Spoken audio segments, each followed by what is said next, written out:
I wish I'd known it was going to be okay. I spent a lot of time sacrificing things in my personal life and with my family because I thought I needed to be everything everywhere all at once. And I didn't need to be. One of the things that I have realized as I've gotten older is that you don't need to say yes to everything. I understand there's maybe a pushback on that, which is like, well, you're successful because you did those things. But I actually think I could have done 60% of the things that I did and still been just as successful, right? Getting on an airplane and going to New York 13 times a year for the first 3 years of Foundry. And it was before New York was like a big startup thing. And that's part of why I did it. But I think I could have gone 6 times a year and been just as effective. Welcome back. This is From Startup to Grown Up. My name is Alisa Cohn, and today I'm thrilled to welcome Seth Levine to the podcast. Seth is a founder, investor, and author, and one of the co-founders of Foundry, the venture firm he built alongside Brad Feld and their partners. Seth has spent decades working with founders and leadership teams, and in this conversation, he brings a lot of candor about what it really takes to build something enduring. As you'll hear, Seth and I jump right into our own version of a cold open, talking about how meaningful his relationship with Brad has been. Brad, also a past guest on From Startup to Grown Up. We then talked about how boards should be thinking about AI right now and why leaders need to stop asking how to make the current organization a little more efficient and start asking how they would build the company from scratch today. We also talked about the long road of building Foundry itself, including what it felt like to keep getting rejected while trying to raise the firm's first fund, and the little known fact that initially they had a fifth partner and why and how that didn't work out.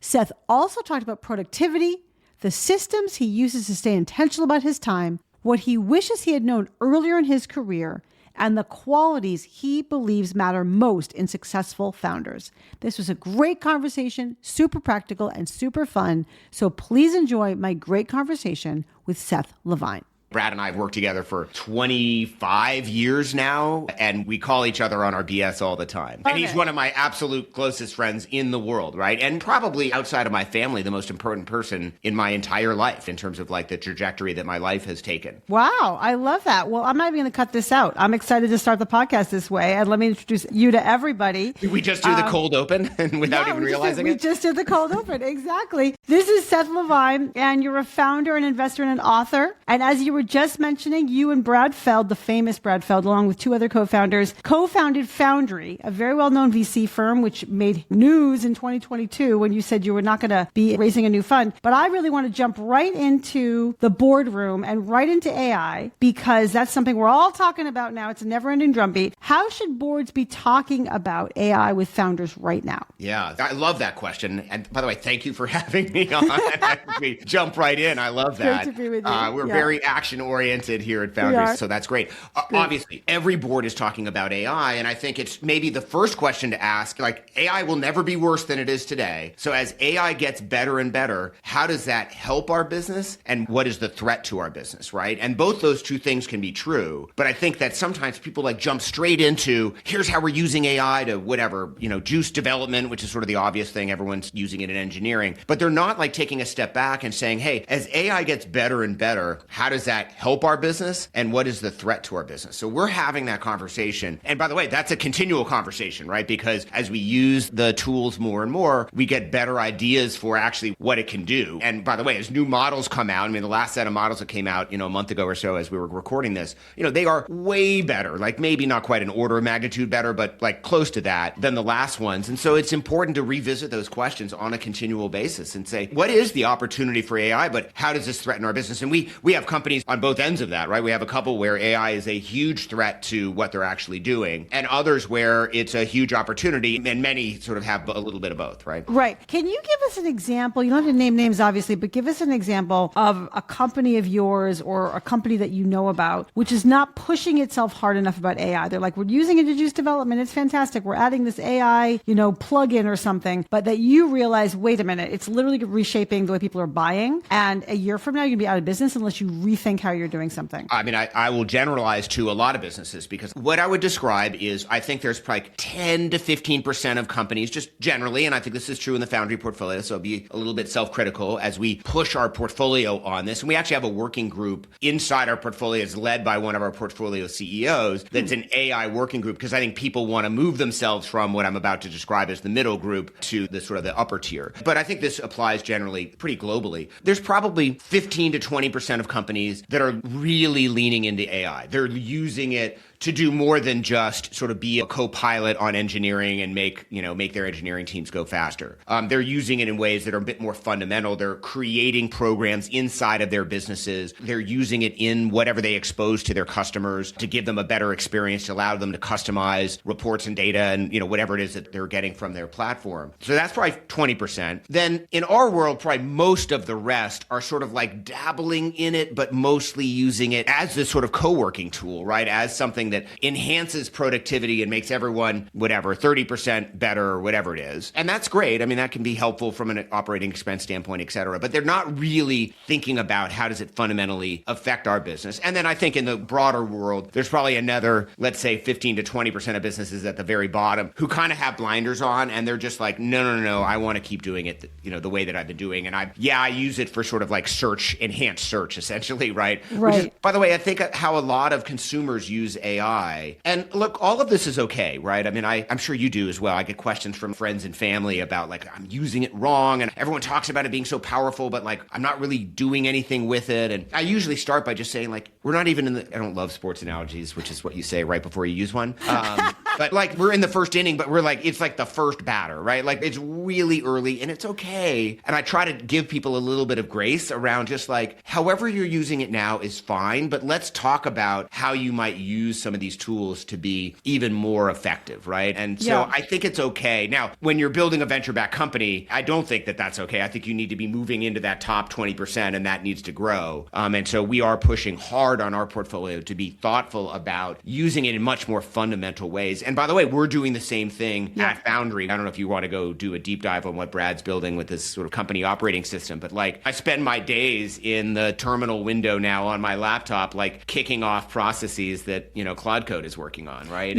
That's amazing. And I want to hear what you guys are working on and what you, Brad, are working on. But I would say that I just had on the podcast the CEO of Whisper.ai, and also the CEO of Harness. And obviously Whisper.ai was actually born in the AI age, right? So it was born like a year or two ago-ish. And so I would just say the way he's thinking about their business is very much with an AI mindset. So AI native. And doesn't just mean the product. It means, for example, what he said was, we are never going to hire another customer service person. We have 5 people. They're all managing all these agents. We're going to scale infinitely because we can scale agents infinitely. That's a completely different way to think about customer service at any kind of company. The Harness CEO, Jyoti, talked a lot about how they're thinking about pivoting, or I wouldn't say pivoting, but, because they were AI first anyway, but like evolving in this AI moment. So I'm just curious to ask you, how are you pushing your founders to really be methodical and tinker their way into what they need to do and really dive into using the tools? Like, what are you actually saying to them and what is their response? So a couple things. First, love Whisper. Use it all the time. And as someone who, and I'm sure you're the same way, like, as an author, right? I have a blog, I've written a couple books. Like, I like typing, but Whisper is like completely changed. Game It's changer. funny to watch me work sometimes because I'm in a terminal window. I'm talking to my machine, which is really just talking to this AI, Cloud Code, and then it's kicking off all these processes. If you teleported in from, 10 years ago, you'd be like, what is going on here? So love that product, and I think it's absolutely fantastic, and products like it. And I also, by the way, it's so much better. I'm sure you've had this experience with just like the built-in voice to text, particularly on the Apple products, where it's like,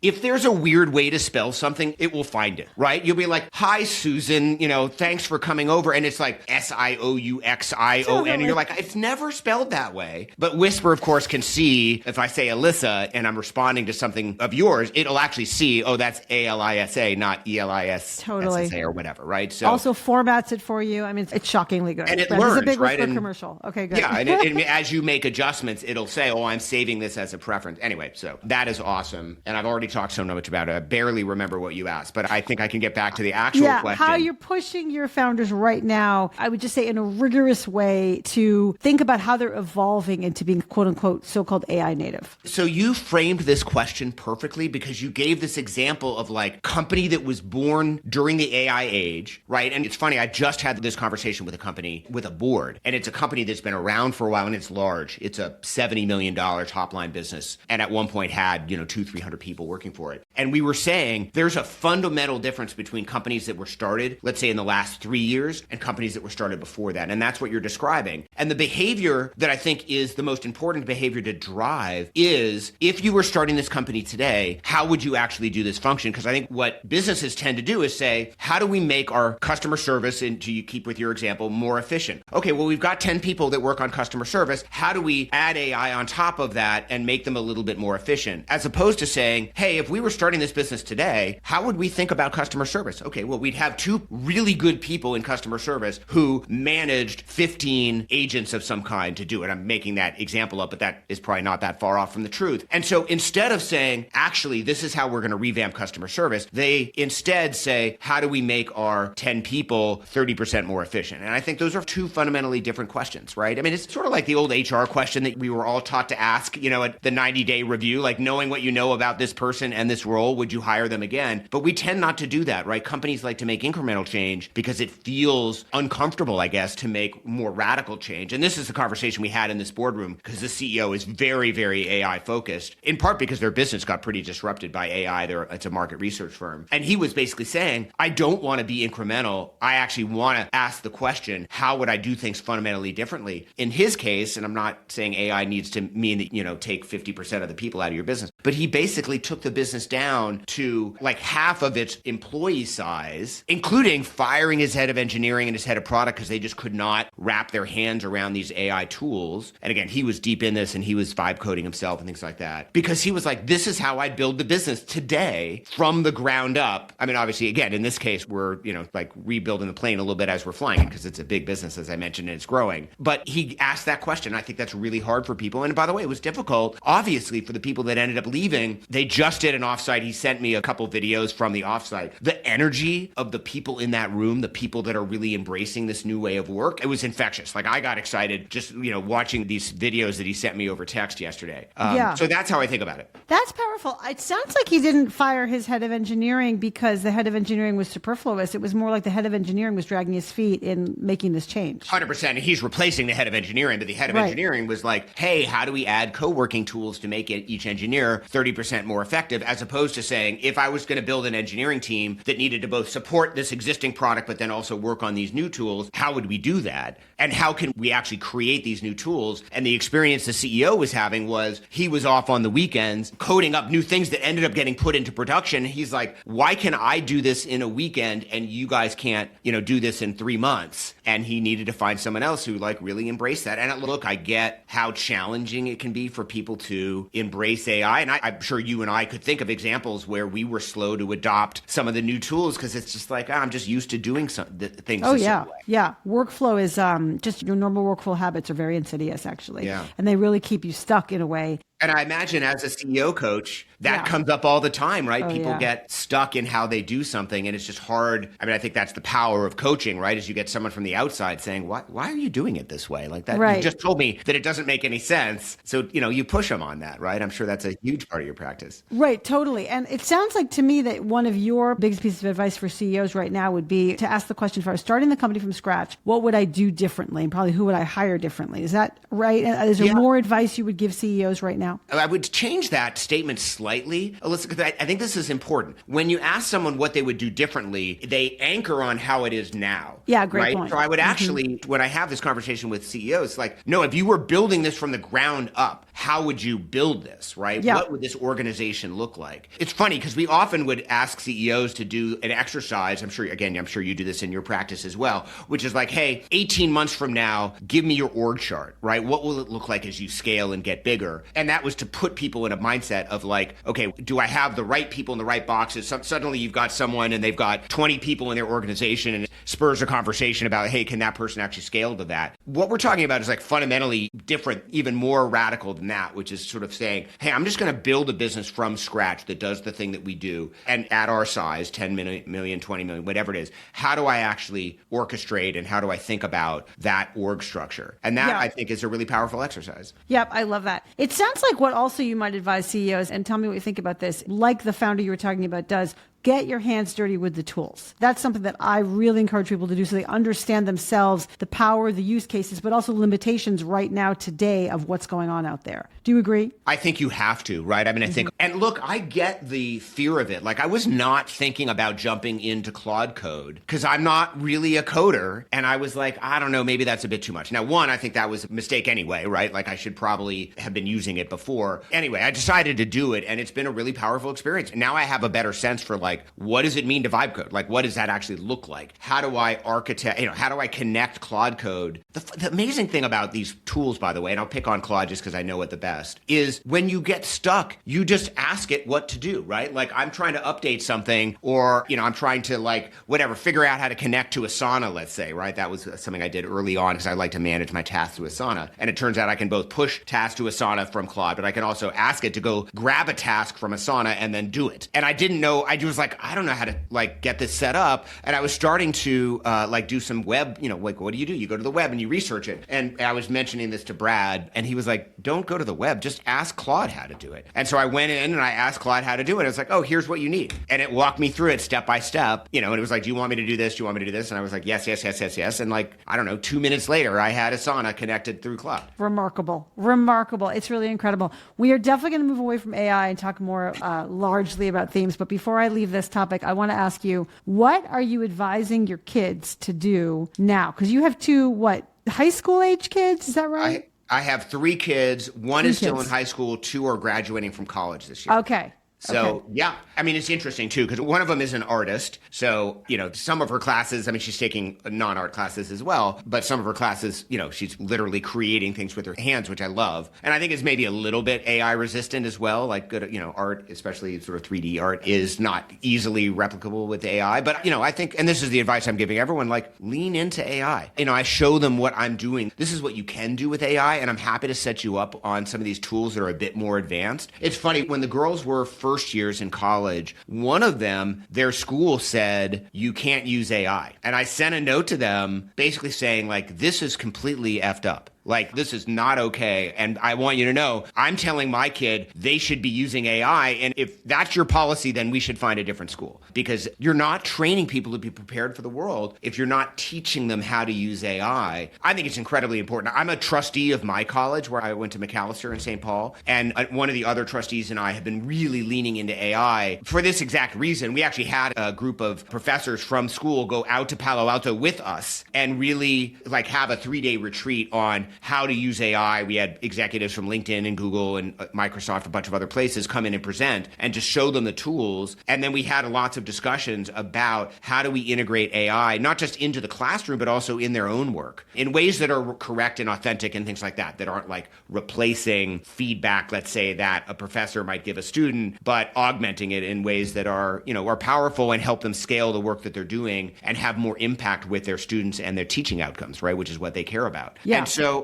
that's how I think about everyone using AI, right? And so that's the advice I give my kids. So lean into the tools. 100%. And the hardest thing is getting them to use it beyond search, right? Because I think that's where most people stop using it. And it's a more powerful search tool, and that's great. But I really am trying to encourage them to figure out how do you actually give it tasks to do and offload some things, even if it's 90%, you could do the thing in 90% of the time or whatever it is. You still want to just play with it and understand what the capabilities are. Right. And also to begin to ease it into your workflow, which is the whole point, right? Yeah. 100%. I love that. So I want to go back to the beginning. When you guys founded, I love saying that, founded Foundry. When you guys founded Foundry, you hired an organizational consultant and she helped you pre-founding. And as far as I can tell, she still works with you. Tell us more about that. Why did you decide to do that? What were the characteristics of these 4 people that said, I know, let's hire a coach, right? And that kind of led you that way. Yeah, Nancy has been with us since we started. And I think we recognized coming together that we needed maybe a little bit of help. We wanted to be thoughtful in organizational structure. We were all pretty close, but we'd had some different dynamics, right? I mean, think about sort of like the transition I made. I had worked for like I was an employee of Brad, right? For whatever it was, 5 years before we started Foundry, really 6 before we had raised the fund. That's a very different dynamic than being a partner of someone. And we wanted to be really thoughtful in terms of like how we built that organization. So Nancy helped us do a lot of pre-work before we even had a name. We weren't even Foundry. Like what kind of pre-work? It was a lot around how do each of us like to work? What's our work style? It wasn't Enneagram at the time, although we've since done that, but we used this thing called the DISC. And that spurred then a facilitated conversation that Nancy facilitated where we talked about our different work styles and how that might cause friction, how that might come together, show up in different ways. So that was really, really helpful. We used it to create a cadence of both feedback to each other and also a cadence of how we were going to work on our business. We had all been at a very large Silicon Valley-based venture firm, SoftBank Venture Capital, which eventually became Mobius Venture Capital. And that had been a very traditional, stovepiped, hierarchical, at one point when I was there, it was like 80 people. Like I was a cog in the machine of Mobius. And we wanted to build a very different firm that was going to be much flatter. We were equal partners, just very different than the way that, or the environment that we'd come from, and we just felt like we needed help. So Nancy was with us. I mean, she still is. I truly, like, most recently talked or emailed with Nancy yesterday, right? So she's still around and helping us a lot. And by the way, it's helped a number of our portfolio companies as well. But we felt like it was important to set that cadence up. So for us, that looked like quarterly offsites where we would spend time together working not just on the portfolio, but on our firm itself. And then,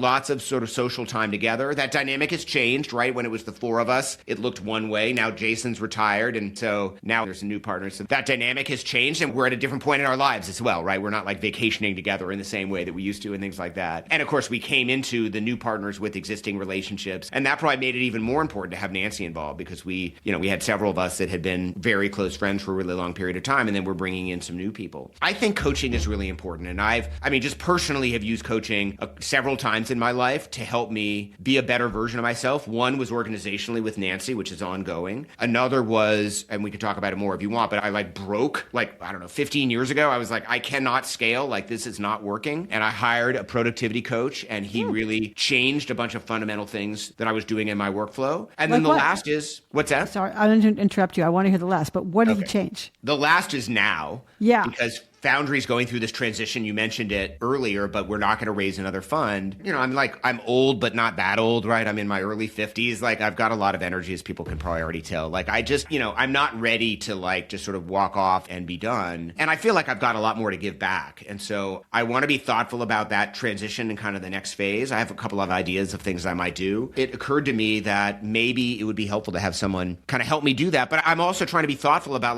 how do I want to spend my time and what are my priorities? And like a lot of people, I sometimes feel like my calendar and my life, because of that, kind of gets out of my control. And I felt like I needed some help with that. And so anyway, those are the 3 times that I've spent time in coaching. Specific to productivity, though, boy, did I change a lot of things, right? I think my next book is going to be about productivity, but I'm much more deliberate about my morning routine and setting my day up. And so I am very thoughtful about that. I do the same thing every day. So what are your practices? The second thing I was going to say, and this is important relative to the morning routine, is that I don't use email as my control center. I work in email when I need to work in email, but I don't just go back to email and default. I use Asana. There's lots of task management tools. But that became an important part of my morning routine because what I would typically do is look at my email and try to get through that before I took a shower or worked out or whatever I was going to do in the morning. And I think a lot of people do that. And now I don't. Now I start my day by going to my calendar and seeing what I have to do really that day and then sort of the next couple of days. And then I go to Asana and I look at the tasks tasks that I didn't get done yesterday. In the context of the calendar that I have both today and upcoming, I write down kind of the key to-dos, like what do I need to get done today? And that's the next thing. Then I order those things so I know kind of what order I need to do things in. Then I scan my email just to see if anything's come up, but I don't respond to anything and I don't like move things around. And that's my morning routine. None of that involves actually doing any email. And all of that involves like setting up the day for how my day is, right? I do separately twice a week. I look at my calendar and just say, do I have the meetings correct? Do I need to adjust something? Do I have a day where I've got too many back-to-back meetings where I need to create some space? I have some pretty specific rules that my productivity coach helped me put into place about what meetings I'm willing to take, because I have a lot of people reaching out to me. And one of the things I was actually able to do very successfully was create a heuristic for what meetings I was willing to take, but then also create really two things. One was pushing people to asynchronous calls, right? Meaning where we don't schedule time, but I just say, hey, I'm going to reach out. Here's my number. It'll be me. And that helped a ton because now I do things when I'm driving and things like that. I also push people. I use this platform called Voxer, which is like a voice to text thing or a voice thing. But I push people to that, and that's also helped. So that's gotten rid of a bunch of meetings. And then the other thing I did was I do get some very common requests. Hey, I just moved to Boulder, or hey, I'm looking to get into venture capital. And I created pretty lengthy email responses to that I can reuse over and over again. So I'm trying to provide value back to people that I'm not able to meet with, but in a way that feels to them like I took some time and was thoughtful about it, even though the truth is I took some time once and now I can repeat it over and over again. So he had me do those things, and that really helped kind of free up my calendar a little bit and be a bit more thoughtful about the types of how and where I spend my time. Wow. I think that's so powerful. I especially love, sort of, I get asked these questions over and over again. And so now I have this like sort of canned response because it's actually useful and valuable to people. And then also the notion of async. I think that people need permission to do those kinds of things. Otherwise they just feel, well, I think what people do is they're like, hi, oh no, I don't want to talk to this person. They kind of ghost them, or they don't make good decisions about their meetings. So that takes up a lot of time, or then they feel bad about not meeting with people. And so I love the permission that somehow you got to handle it in this way. It felt like a middle ground to me. And it's funny that I had never thought about this before. I definitely felt like I needed to be responsive to people, right? And I felt like very core to the story I tell myself about who I am, especially back then, right? 15 years ago. So I was like a relatively newly minted partner, and I was scrapping basically and striving, if you will. And I felt like I've got to be available. Like I don't want to be seen as this VC that, would never take meetings and won't respond and things like that. So I respond to every real email that I get, right? Not blind copy stuff, but like an actual email. Everyone gets a response. And I'm still able to do that, but I felt like I needed to take meetings, and it was hard to tell people, oh, here's a 15-minute slot. Like that's what I started is like, oh, okay, I'll go from 30 minutes to, 15 minutes. And it turns out it actually works great to tell people, hey, I'm not scheduling, sort of non-portfolio meetings right now, but give me your number. I'll give you a call. And I use the simplest app in the world. I actually should probably vibe code a new version of this, but I use something that manages my call log. And when I did it this morning, I had to drive to Boulder to have an appointment. I was like, okay, who's next on my list? I called the guy. We talked for, 15, 20 minutes, and that was checked off my list, right? I drove back, called someone else. And, you over time, that gets through it. And sometimes I don't reach people, and I usually leave it on them to call me back, right? Like I leave the message. I was trying to be responsive. And if I don't hear back from them, then I didn't hear back. It's okay. Yeah, 100%. I love that. Going back to Nancy and when you guys started the firm and her help, sounds like she really set up some great dynamics with you all. And also, I assume she was helpful in getting you guys to talk about things that were uncomfortable, having difficult conversations, talking about things you disagreed about. Is that accurate? And if so, how did you guys kind of learn to approach having tough conversations? Yeah. So let me tell you the untold story about the founding of Foundry. We don't really talk about this that much. And I don't think I've talked about it in a, this kind of public setting. But when we started Foundry, we were 5 partners. And that is sort of around, like if you look it up, people, sort of acknowledge that. We don't talk about that much. We talk about Foundry really being founded by the 4 of us, really because founding isn't like a one-time event, right? It's not like a point in time thing, even though we think about it that way. But like the Foundry evolved over a period of time, and it was the 4 of us that evolved that. But of course, we started with 5 and we became 4. That means that someone ended up leaving, and Nancy was very impactful in helping us through that process. We had a 5th partner. He was someone we'd worked with for a long time. Like me, he had worked for Brad. He'd worked for Brad longer than I had. And he struggled to take the jump from being an associate, sort of junior partner at the direction of Brad to being a partner in a venture firm, which is a very different style of job and working. And Nancy really helped us as a group come to terms with the fact that it wasn't going to work out, have an initial conversation with him about here's what's not working and here's what we want to help you get better at. And then ultimately have the difficult conversation with him that this wasn't working and it was time to leave. So, I mean, that's a highly personal story around working with her, but I think it would have been much more difficult to have navigated that conversation without Nancy. And then, of course, on the backside of that, we've just come through this relatively traumatic event. It was like a year, 15 months into the founding of Foundry, and that made us tighter on the backside. But everything all of a sudden got more important because then we were all key persons and,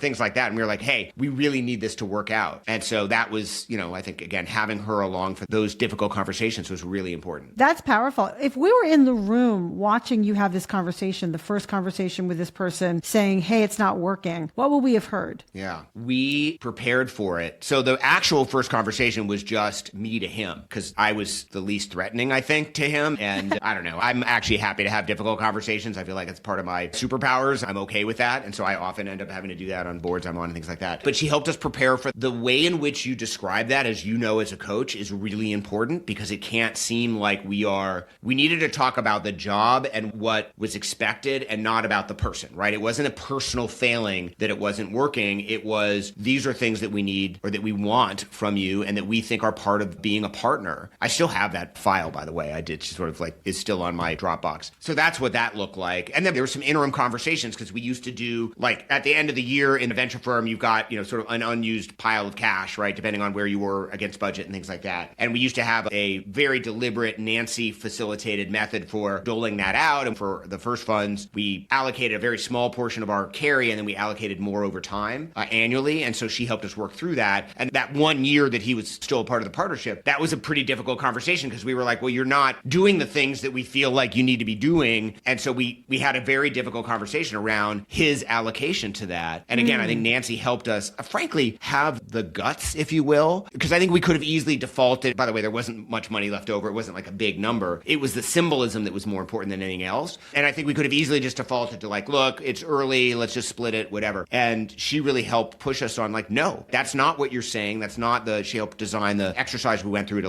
sort of figure out what that was going to be. And then kind of forced us to have the conversation in the first place. So, by the way, I think this is true for lots of teams, right? I mean, it's the reason why when many teams have an offsite, they should hire someone like you to come in because it's hard to be in the meeting and be facilitating the meeting, right? It is really, really challenging. And it also creates a different dynamic because there's someone who's in charge of the meeting, but is also supposed to be an equal participant in the meeting. And I just find it so helpful to have someone else there to play that role of being in charge of the meeting and facilitating and all those sorts of things. And Nancy is amazing. I mean, Nancy at Perspective 2, Nancy Ralston. So for people that are listening who are I need some of that, Nancy is great. That's amazing. +1 for the power of coaching and facilitation.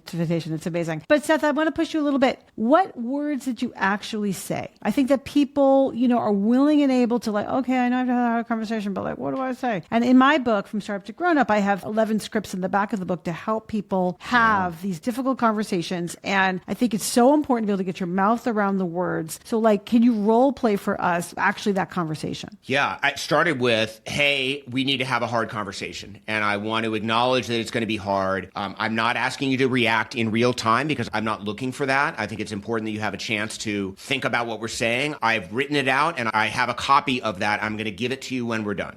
So it started with that. And I, as a general rule, I think that's helpful, right? If you ask people to respond in real time, the first thing they're going to do is defend what they've been doing. And that's generally not productive, although it's not that I wasn't willing to hear pushback on it, but I wanted him to really think about it first. So that's how I started it. And then I said, look, I want to be clear. We are invested in making this partnership work and having you as a partner. But there's some things that aren't working for us as a group. I'm the one who's in here to talk about it because you and I have this good and close working relationship. And I want you to know that I'm personally, we are invested in, I'm personally very invested in this. But here are some things I want to talk to you about that we feel like are not working in the way that we'd like them to be working. And then I went through what that was. What were they? Gosh, I'd have to pull it up, but it was a lot around. I mean, to be a partner at a venture firm, you need to be self-directed, decisive, thoughtful, responsive, a bunch of things like that. And in our case, we were in equal partnership, and there were some things he was doing that was weird, right? And a lot of that related to me because he saw himself as sort of senior to me in the sense that he had been around for longer and that weren't part of what we were trying to put together and that we and I needed to call him out on. And so they're all related to those things, right? He was struggling to make decisions. He was not being responsive. He was coming across as very know-it-all or sort of full of himself, and that was not the Foundry ethos. He was treating me like a junior partner when I was a full partner. Those were the types of things that were on the list. And he wasn't making any decisions. He wasn't making any investments because he was afraid. He kept sort of analyzing, I need more data. I don't know. He just sort of struggled with all of those things. And I watched that live because at one point I said, hey, I know you've been looking at a bunch of things in Seattle. Let's go there together. Let's look at some of the companies you're looking at and let's make some decisions on what you want to do here. And he and I went up to Seattle and he hemmed and hawed about, a bunch of companies that he was interested in. And so I also want to be real here, Alisa. I want to tell you how this ended. I mean, obviously it ended with him leaving. It also ended with the end of our friendship. I mean, I believe that I did the best that I could do to preserve that friendship. And by the way, he was very close friends with my wife. We had one kid at the time, knew my daughter. We did a lot of things together. And when we finally had the conversation where we told him he was leaving, I took him out to, I guess it was dinner after that. And I said, look, I know this has been hard. I just want you to know, I would like to stay friends, but I'm going to give you some space because I know you're mad. And I'm hopeful that we'll get through this together because we've been friends. We'd been working together. I mean, until we moved to the Foundry office, when we were in the old SoftBank Mobius office, he and I essentially shared an office. There was a sliding door between us, but it was mostly open. So we basically had this one big office. And it was the two of us. We're constantly, hey, can you check this? Hey, can you look at this? He taught me how to create a cap table, things like that, right? When I first got to SoftBank. And it didn't work. He stayed friends with my wife for a little while. And then finally she was like, hey, I can't have this relationship outside of my partner, my husband. And I understand that's hard, but you keep calling me when you know he's out of town because you can see on Twitter that he's gone. And I'd love to stay friends and get together with you, but that has to be in the context of all of us being friends. And then it just fell away. But I want to say that because I don't want it to be this sort of kumbaya, we managed this thing and it was amazing or whatever. It was really hard. Those conversations were awkward. It was the right thing to do, and it cost me a close friend. Yeah. Thank you for sharing that. I really appreciate that because as you well know, it's hard to always see the kind of the underside of what's really going on. Yeah. And that's also why I was asking you kind of the details of that because people don't know, and you've been so successful and Foundry's been so successful. There's a ta-da, with a bow on it. And I think it is so important to expose, what actually goes on, all the joys and all the sorrows, as the Buddhists say. I wrote a post once, sort of semi-related to this, not about Foundry, but it was the 10-year overnight success or 10-year entrepreneur. I can't remember what I called it. And it was one of the things, and I talked about how you read the VC press or whatever, you startup press, and it looks like everyone's successful and companies are overnight, this, that. And it talked about how that's not really how companies are created and how hard it is. And I don't know that I've ever gotten as much feedback on something I've written, particular emails and private notes from people saying, oh my God, I thought I was the only one. I've been struggling for years on this and it finally feels like it's working. But boy, it took me 7 years to get here. And I'm yeah, that's kind of how it works, right? Totally. And even some of the companies that people think, we just talked about Anthropic earlier. Dario left OpenAI in 2020, I think, maybe even 2019, a while ago, right? And so it takes time. It takes time. It takes time. And also really great companies are actually really terrible companies for quite a long time. And I think people don't understand that's the trajectory. It's not up and to the right. It's, definitely it's not working, it's not working, it's not working, it starts to work. And that brings me back to actually the founding of Foundry, which is that I think that you guys were trying to raise money for quite a while and it wasn't working for quite a while. And I'm curious if you can walk us through that process as you were forming your venture firm and what you told yourself as you kept getting rejected. Yeah, I love that you know that because I feel like, you referenced this earlier, I think now, here we are 20 years after the founding of Foundry and everyone's just sort of oh yeah, you guys came together and you had this big fund and your first deals were incredibly successful and, now you've got $4 billion. And the truth is, it was actually much harder than that. We really struggled. We came together in 2006. Jason and Ryan, our two partners who had lived in California, moved out in the middle of that year. We did a bunch of prep work. It was very expensive. Back then, you need to write an offering memorandum. We were equal partners in that. I put in what at the time was my entire life savings, our entire life savings, my wife and mine. And we started fundraising in January of 2007. And by May, it was clear it was not working, right? Not working. We were getting not working. We were not going to be able to raise the fund. So much so that I actually had a conversation with my wife where I said, hey, I don't think this is going to work. I think I've lost our life savings. I don't want to over dramatize that. We weren't going to lose our house and things like that. But I thought we've lost, the relatively little money I had saved at that point, but it was six figures and it was everything I had, everything we had. And I'm just going to have to go find a job of some kind, right? We had a kid, it was time that we had two kids, sorry. And it was just time for me to think about something else. And she was like, hey, I think this is going to happen. Don't worry about it. Not don't worry about it, blowing it off, but I believe in you guys, essentially. And we weren't going to give up right then, but we kept at it. And then we got a really big yes, right? Lyndall, who's now my partner, was at UTIMCO, the University of Texas, and he said, yes, and I'll take 20% of the fund. And that's what put us in business. And founders who are listening to this will appreciate it. Once we got that one big yes, all of a sudden, we had a whole bunch of other people say yes. And we had, I want to give credit, AMG, Chris Jacoby had said yes early on, which was amazing, right? But it was a $2.5 million check. It just wasn't going to catalyze the whole fund. But I give credit to Chris always because he was absolute first yes that we had. And Fred Wilson put $1 million in from USV. And those guys had said yes early on, which I and we really appreciate. But it was Lyndall and UTIMCO saying yes that actually ended up putting us in business. And then not only did we raise the fund, but we ended up closing on $225 million. We probably could have gone even more than that. And the original target had been $175 million, right? So it ended up being incredibly successful. And then, of course, our first investments were, Zynga and AdMeld and Fitbit, and, things did pretty well in that fund. And then all of a sudden we were like, okay, we can raise. It's not too hard. That story is important. Totally. What did you tell yourself? So first of all, you get your first no, that's too bad. But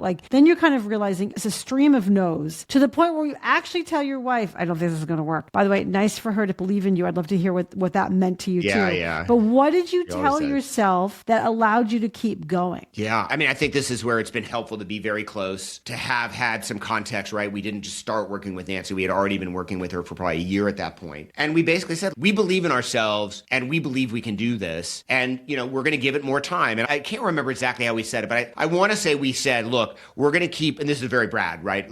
One, being optimistic, but also hey, let's be realistic about it. We're going to give it until X. And if we still don't have momentum by X, it was probably early fall, then yeah, maybe it's time to say, okay, this isn't going to come together. I think that's kind of how we dealt with it. And by the way, I think that's not a bad sort of allegory to how other companies, others might work. You need to stick at it. You need to give it a real period of time. Fundraising is hard. We knew it was going to take some real time. And again, it wasn't about getting to a close, although we did end up getting to a close by November, and a big one. We essentially closed on almost the entire fund in the first close. But it was look, if we don't have real momentum by September, then, let's revisit this. It may not really be working. That's kind of how we came together and kind of dealt with it. And it's helpful to have optimistic partners. And again, Brad is always the sort of eternal optimist. So, I think that helped as well. And fortunately for us, we stuck at it long enough for it to actually happen. But I'm curious, how did you handle personally the feeling of oh God, I don't think this is going to work? And again, you had a small life savings, but nonetheless, it was your life savings. Was there a pit in your stomach, or did you be all right, well, action solves everything? Or how did you comfort yourself? I was pretty stressed out about it, right? Yeah. Because, we had two kids by then. I remember joking with my wife that I'd been a VC at this point. It was 2007. I'd been a VC for 6 years. I don't know that I'm super qualified to do anything from here, right? What is my job going to be? And what does that mean for our life and all of that kind of stuff? And so I definitely remember feeling, pressure around making something happen and finding some sort of backup, right? And I felt that my backup options were not great because I wasn't sure what I was qualified to do. And sort of going back into the job market felt pretty scary. I had really only applied for 2 jobs in my life. One was the very first job I had after college. And then the second was the job that was at SoftBank. And I was like, God, I don't know that I'm ready for that. So, I think that I needed to convince myself. And again, I think my partners helped me do this. We were not stressed and we didn't act stressed as a partnership, even though I felt stress and pressure personally. Yeah, that makes sense. And so that can kind of almost bolster you in a sense while you're going through it. Yeah, feed off of their optimism, which I think was really, really helpful. Yeah. Well, as we talked about at the top of this podcast, Brad Feld, your partner, one of the most important people in your life, also pretty chatty, and you're pretty chatty. Yeah. And Brad has a pretty well-known blog. You also have have a blog. And I'm curious, what made you start writing and sort of sharing your insights? And so I would just also say, build your personal brand. Why has that been meaningful to you? I started blogging very early on in like venture capitalist blogging. I was still an associate at Mobius, at SoftBank Mobius. And I kind of had it in my head, like I need to build my personal brand. At the time, I was not thinking I was going to have a career in venture. I was thinking I would do something else, right? This is just a couple years into SoftBank Mobius. And also, I mean, to our point earlier about like, you just got to get your hands dirty and play with the technology. I was interested in RSS and blogging technology. Again, it's brand new. This is like 2003. It's brand new. And so I wanted to like really play with it. But I felt like the voice of someone who was up and coming in venture, not a partner, might be interesting to add to the mix because there were a few people. Brad was blogging, Fred Wilson was blogging, a couple of others, but not many. And I thought it would be interesting. And then, I like writing. I mean, it's very different. I've written a couple books now, so that's a very different type of writing. But I do not have a quiet mind, and writing is a time when my mind tends to quiet down, like especially so when I'm writing more long form, like in the form of a book. So I did it really, it was sort of selfish, right? I mean, I wanted to do it for me. I thought it'd be interesting, and I thought it would build my personal brand. And I felt like I didn't know how that would be helpful, but I figured it would be. And how has it been helpful? I think it's been, especially early on in Foundry, when relatively few VCs blogging, I felt it was a great platform to build my name as a partner in venture. And so, that's probably why I was much more active back then than I am now. Also, when you're writing long form, it tends to take up a lot of your time. So less time to be writing blog posts. But I did feel like it was incredibly helpful for me to build my brand. And even if people didn't follow it as I was, let's say, pursuing a company, I would send them my blog and say, hey, if you want to know a bit more about me, here's 5 posts that I think are interesting that you might, that might be relevant to you, right? And I would change those up depending on who I was talking to, but it was a really good way to sort of be a little bit vulnerable and sort of show people what type of person I was before I had any kind of real sort of broad, reputation, if you will, in the venture and startup ecosystem, right? And it's interesting to think back and look back on it now because obviously that's changed, right? I've been a partner at Foundry for 20 years. Foundry is well known. I get a little bit of the Brad pixie dust, sort of sprinkles out on me as well. And so that's helpful. But if I look back 15, 18 years ago when I was like trying to scrap for deals and show people that I could be value added, like it was a really effective way to say, yeah, this is the stuff I care about. It's not that different, frankly, than what I now do with the books, which are longer form and more important and sort of deeper topics. Because it's something I can give to people and say, hey, this will tell you a lot about actually who I am and what I care about, even if you don't read the whole thing and you sort of skim it. I imagine you use your book in the exact same way, right? I mean, it's sort of lead gen for life, right? Well, that's very well said. Lead gen for life. I think all the writing I do, writing and speaking and like podcasting like this is all lead gen for life, because I think it's so important that you just said that. It's not just for business. What happens is I read a newsletter and I send it out every other week. And people feel like I'm writing directly to them. And they'll say, oh, this came at the exact right moment or something like that. And first of all, hey, that's amazing. That builds my brand. Second of all, my mission in life is to make a difference. So I literally made a difference for that person in that moment by virtue of sending out this, newsletter to a whole bunch of subscribers. And people really have the experience of knowing me through that. And I think it's, you get opportunities and you get interesting connections all by virtue of that. Yeah, and it's, I'm a big believer in, like, we call it Give First here in Boulder, and obviously Brad just wrote a book about it, but which you did a great podcast on. But I'm a big believer in just sort of putting good things out there, right? Like, I actually would like to have a life where maybe I'm not remembered specifically, but like some good things I did end up sort of outliving me, if you will. And one way of doing that is to put content out and affect other people, right? And I think that's, in the sports world, they talk about your sort of coaching tree, for example, and, who are the other coaches that you brought up. And I think actually, to me, the measure of a success of a coach is less wins and losses and much more, who did your coaching style end up spawning, right? And what was sort of the culmination, like the cumulative, that's a better way of saying it, success of all the people that are kind of down in your coaching tree. And I think about that a lot in terms of the work that you and I do. Like, do we, and you don't even need to know about it, right? Like your newsletter, it's great when people write back and say, hey, that came at the right moment. But even if they don't write back and then downstream, it's like a big MLM, right? They affect some people and they affect some people. And all of a sudden this thing that you wrote has had this incredibly multiplying impact in the world.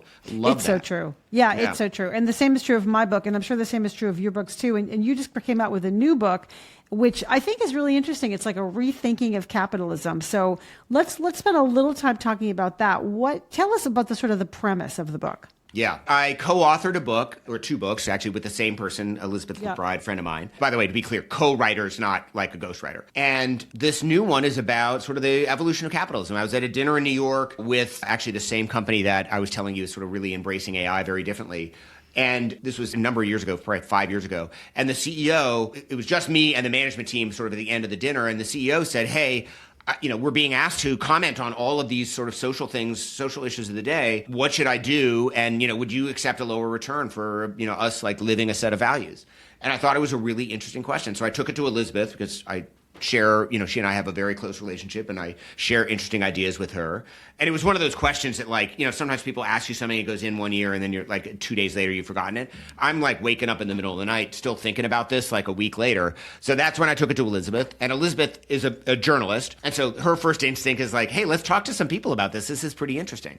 And so we did a few almost like informational interviews. We weren't thinking of writing a book. And it turned out that was like a fascinating topic. Like, what's the role of business in our economy? But also like, where's our economy headed, right? Like the role of business, at least under neoliberal capitalism, like the style of capitalism that we've been living under for 50 years, was to create value for shareholders. But did that really work? And oh, by the way, in 2019, and this is like a year or two later, the Business Roundtable said actually, which is a group of CEOs from some of the largest businesses in the US, had said, no, there are actually other stakeholders that matter here, employees, community, environment, et cetera. And that sort of we realized this is like a bigger topic, a bigger question. So we dove, head first into this. I'm not to disparage other VC books, but neither of my books are the kind of like VC at my computer, writing about my experiences, pontificating about things. Like these are deeply researched books. For the Capital Evolution, we talked to probably 100 people, CEOs,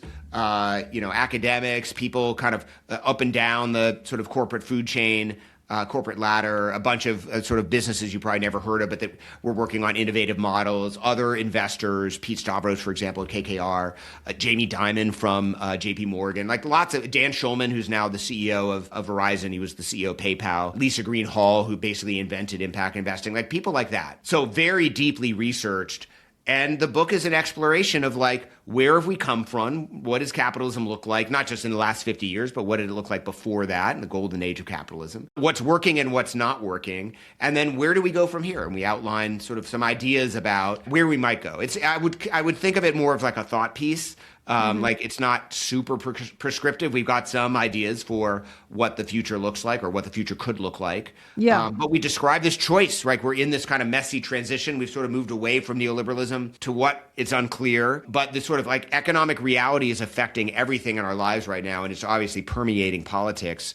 And populism on the left and populism on the right are not all that different. And certainly what underpins them are very similar. It's why, Mondani and Trump get together in the White House and they kind of agree on a bunch of stuff. And everyone scratches their head about that. And you're like, again, populism on the left is pretty much the same as populism on the right, even if their prescriptions for what to do about it are very different. So we explore these themes in the book in what I think is, or at least have been told, is a very sort of accessible manner, accessible enough that it became a bestseller. So lots of people were, were at least they bought it. Yeah, hopefully they read it. But yeah. Well, but Seth, give us maybe a couple of thoughts to get people interested in, give us like two insights that came out of the book, and in particular, maybe in your exploration, two insights that maybe surprised you in your reporting. So one of the things that surprised me was, the original question, because my original hypothesis, and I think Elizabeth was there too, was that, we are at a point where businesses are going to have to be more active. People don't trust government. People don't trust the media. And, what's left? Well, businesses. And we realized after spending some time thinking about it, we need to be very careful about that on two dimensions. One is that it's a bit of a power grab, right? I viewed the 2019 Business Roundtable statement a little bit differently, which was less sort of, I always sort of wondered how real it was. And it was important, and we talk about why it was important, whether or not, they really, really meant it or not. But actually, it was more than sort of what they said. It was kind of a power grab. It was like, no, we're going to now be the arbiters of this. We need to be very, very cautious about that. That's not necessarily the world we want to live in. So that was something that changed in my thinking around sort of what, where we came from versus where we are. And then the second thing was, there's an important role for government here, but I think we need to be very cautious about what that role is. And so there's an entire chapter dedicated to this. It's called something to the effect of government is not the problem, but it's not the solution either. And we prescribe and I hadn't really thought deeply about where can government be helpful and where does government get in the way? And so, we try to ask that question, and we have some thoughts on what is the right role for government. So that's something else that I think I hadn't thought deeply about. I think I probably was more when we started the work, on the sort of page of a little bit more government is probably not bad. And now I actually think a little bit differently about that. I think a little less government might be right, but more in certain areas and a lot less in other areas. Yeah, I think that's really powerful and important. And you spoke to all these CEOs, including Jamie Dimon. And I guess I'm curious, what specifically surprised you from the point of view of talking to all the CEOs? What were their insights or, ideas or the discussions that surprised you? Well, for starters, I think the line about how involved they should be is not clear, right? It was talking to Dan Schulman was very different than talking to Jamie, very different than talking to other CEOs. And in those cases, those are public company CEOs. We talked to some private company CEOs as well as a bunch of people from, let's say, Patagonia. We actually were able to sort of get into some people from Chick-fil-A. We tell the story of Hobby Lobby, right? These are, I hadn't thought about them as connected as they are, but Patagonia, Hobby Lobby, and Chick-fil-A are very similar in the sense that they're deeply values-driven organizations, very different values, deeply value-driven organizations that are private, right? So they can kind of reflect those values. And Chick-fil-A is kind of in the middle, right? We tell the story about how Chick-fil-A obviously had sort of got in trouble with people on the left because not because Chick-fil-A specifically, because the founder said some very anti-LGBTQ plus things. But then later they got in trouble with the right because they had a VP of DEI, right? And interestingly, got in trouble years after they had promoted someone into that position.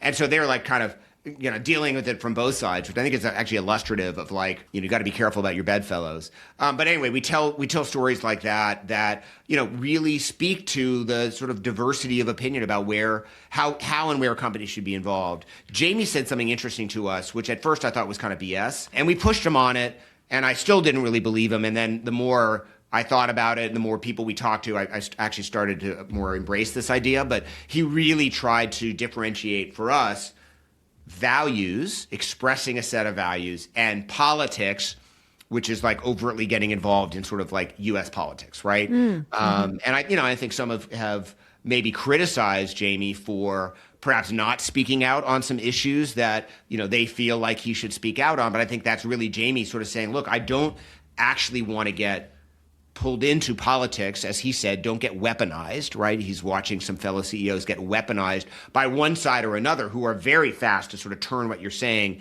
into whatever it is that they're trying to do that they think is the right thing to do. And I think I better appreciate, and Elizabeth as well, I think we better appreciate this. There is a little bit of a line between, and it's a blurry line, but there's a line between values and politics. I'm not saying every company should be on one side or the other. Certainly these private businesses are not, right? I mean, Patagonia and Hobby Lobby literally sued the government, so that's very overtly political. But I think for the most part, we want our companies to express values, whatever they might be, but not, in my mind, be as expressly involved in politics. And I know that some of my liberal friends think that's terrible, right? That's, I'm giving them a pass to do bad things and not stand up for these things that are, basic human rights and things like that. And I understand and appreciate that perspective. And my politics maybe lean more, I guess, in that direction, although I'm relatively what we used to call centrist, I guess. And that's kind of the conclusion that we came to. And we really sort of outline that in great detail in the book with some tension, because Elizabeth and I aren't totally aligned in our views on this too.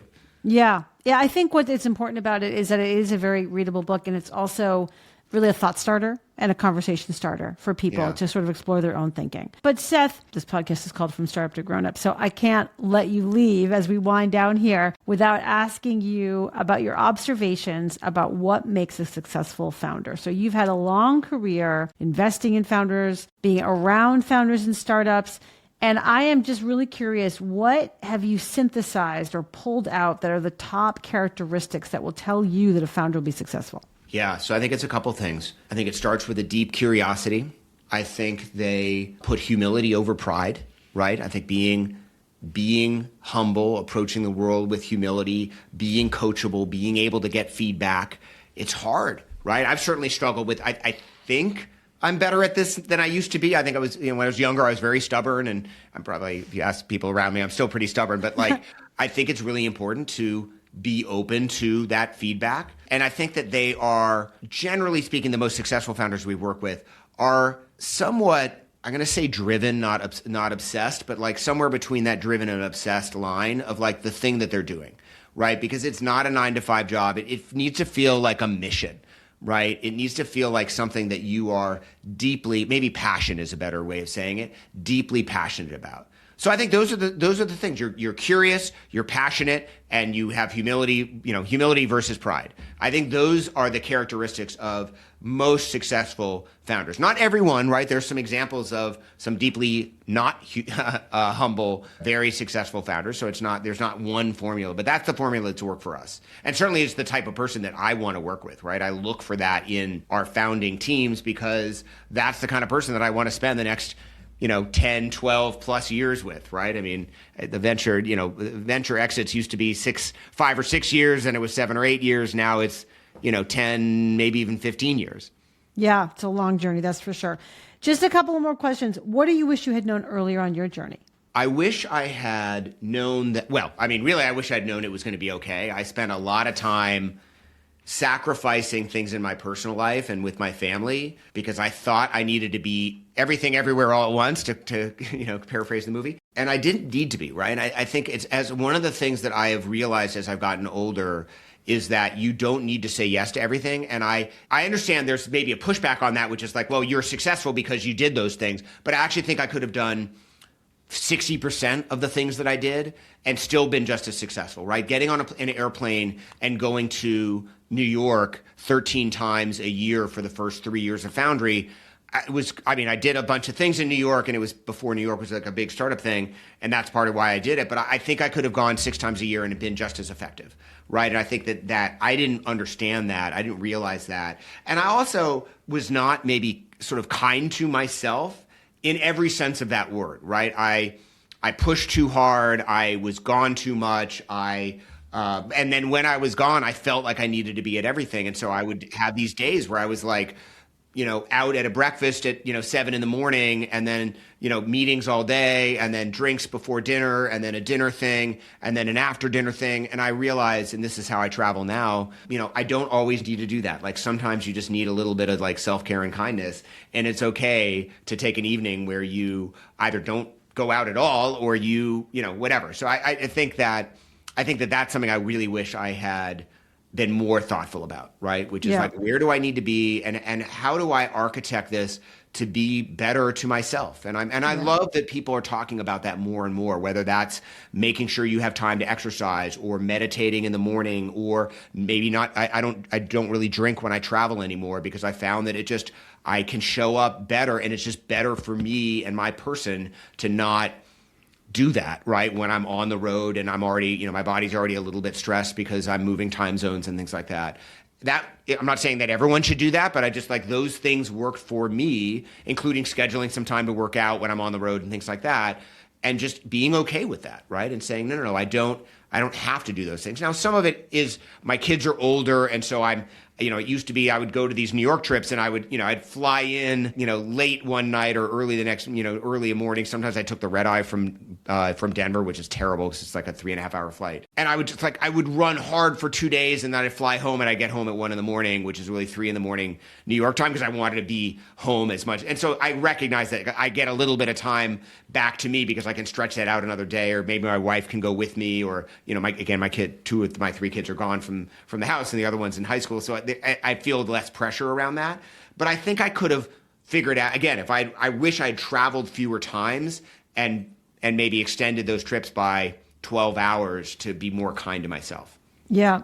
That's very powerful. Very, very, very. Does that resonate with you? I'm not sure. Yeah, totally. I was just thinking how much it resonates with me. I mean, I used to take so many red eyes, and then there was a point I was like, you know what? I've earned the right to be more mindful of my time. No more red eyes is one of my rules. Yeah, 100%. Yeah. And I think, people strive when they're younger and they feel like they need to do that, or they need to show up at every event, or they need to go to that conference or whatever. And the advice I often give to people, it's how I feel about buying clothing, right? Like, I'd rather buy a smaller number of high quality things, especially now we're on Zoom all the time. Like, no one really sees me most days anyway. But like, I think that that's sort of an allegory to how you can live your life, which is, pick the things that are really impactful. And of course, lean into those, spend time. And I'm not even saying what that is for you, right? That could be going to Upfront if you're in the venture industry, or whatever conference it is. But like, feeling, at least like I did, like I needed to show up to every single thing all the time, I think just stretched me too thin. And I clearly wasn't my best self at all those things. And I definitely, there was a cost in terms of not being around at home. Yeah, 100%. Seth, last question. What advice do you have for other founders as they embark on their journeys to grow into leaders?